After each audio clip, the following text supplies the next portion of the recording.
Bonjour à toutes et à tous, l'année 2026 démarre sur les chapeaux de roue. Tôt ce matin, le 3 janvier, une nouvelle explosive est tombée. Des forces spéciales américaines ont mené une opération spectaculaire en plein cœur de Caracas et ont capturé le président vénézuélien Nicolás Maduro. C'est une onde de choc qui parcourt la planète en ce moment même. Et pour essayer de comprendre ce qui se trame, il y a cette petite phrase, lâchée par Donald Trump quelques heures à peine après le raid. Eh bien, le pétrole est à nous. Ça pose le décor, non? Ça nous met tout de suite sur la piste de la véritable tension qui se cache derrière cette opération. Alors la version officielle, on la connaît. C'est une intervention pour la démocratie, pour libérer le pays d'un dictateur. Mais est-ce que c'est vraiment toute l'histoire? Derrière les gros titres, il y a bien souvent des enjeux beaucoup plus complexes. On va décortiquer tout ça ensemble. Allez, on commence par le début. La version officielle, justement. Qu'est-ce que le gouvernement américain nous dit pour justifier une intervention militaire d'une telle ampleur?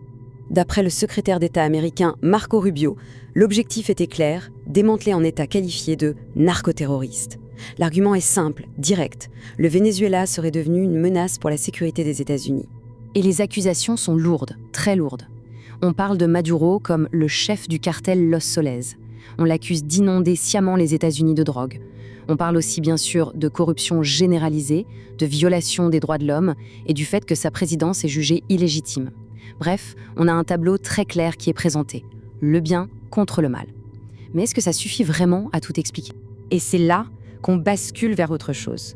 Si on gratte un peu le vernis de la version officielle, on trouve une motivation, disons, moins morale et beaucoup plus économique.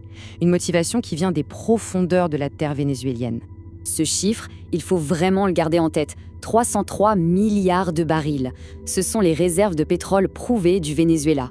Pour mettre ça en perspective, c'est tout simplement la plus grande réserve du monde. Oui, plus encore que l'Arabie Saoudite. C'est juste colossal. Et c'est là qu'intervient ce concept fascinant qu'on appelle la maladie hollandaise. C'est un paradoxe terrible. Le plus grand trésor du Venezuela, son pétrole, est aussi sa plus grande malédiction. Toute l'économie du pays repose sur cette seule ressource, ce qui la rend incroyablement vulnérable aux moindres soubresauts des marchés mondiaux.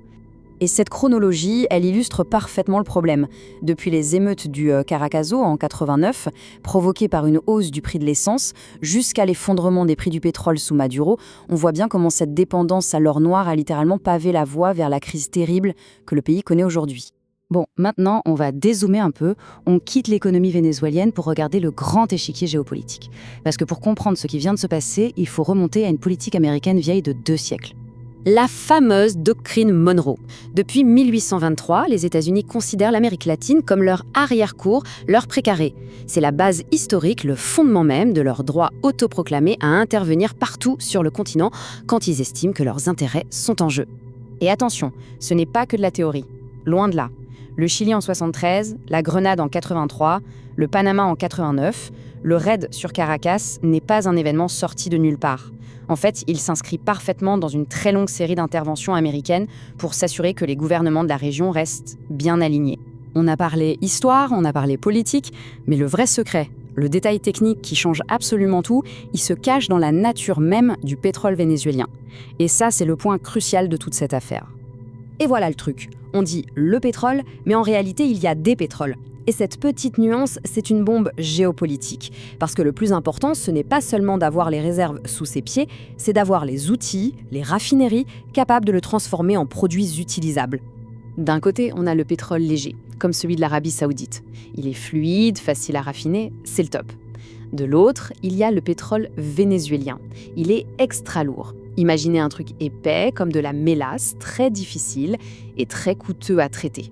Alors, la question c'est, pourquoi les Américains s'intéressent-ils à ce pétrole de moins bonne qualité? Eh bien, c'est là que tout le puzzle s'assemble. C'est une histoire de clés et de serrures. Les raffineries américaines de la côte du Golfe du Mexique sont parmi les seules au monde à avoir été conçues sur mesure pour traiter spécifiquement ce pétrole lourd vénézuélien. C'est une dépendance technologique mutuelle. Sans les États-Unis, le pétrole du Venezuela vaut beaucoup moins. Mais avec eux, il devient une mine d'or, une source d'énergie stratégique hyper rentable et juste à côté. Et si on a encore un doute, il suffit d'écouter cette déclaration de María Corina Machado, la figure de l'opposition soutenue par Washington et accessoirement un prix Nobel de la paix. Elle promet d'ouvrir tout le secteur pétrolier aux compagnies étrangères. On ne peut pas être plus clair.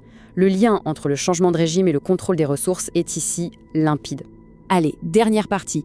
Quelles sont les conséquences de tout ça à l'échelle mondiale? Parce que, bien sûr, cette opération n'est pas juste une affaire entre les États-Unis et le Venezuela. Elle envoie des ondes de choc sur toute la planète et elle est en train de redessiner la carte géopolitique. Ce tableau résume assez bien la nouvelle donne. Pour le Venezuela, c'est un saut dans l'inconnu, avec la vice-présidente Delcy Rodriguez qui assure l'intérim dans un climat explosif. Pour les États-Unis, c'est une ressource stratégique sécurisée. Et pour la Chine et la Russie, c'est une perte sèche, un revers majeur qui pourrait bien avoir des conséquences sur d'autres fronts, comme en Ukraine. Mais au-delà de ces grands acteurs, l'impact est global. Ce raid crée un précédent dangereux. Il affaiblit le droit international. En sécurisant cette source d'énergie, les États-Unis pourraient par exemple se sentir moins dépendants du Moyen-Orient, ce qui pourrait complètement changer la donne dans le Golfe Persique. C'est le genre d'événement qui peut déstabiliser tout l'équilibre mondial. On va terminer avec cette question, qui est vraiment au cœur de toute cette histoire. À quel moment une richesse naturelle immense cesse d'être une bénédiction pour devenir une cible? Le cas du Venezuela est tragiquement exemplaire. Il nous montre comment un trésor peut attirer la convoitise et devenir la source même de sa propre instabilité. C'est ça finalement la véritable malédiction de l'or noir.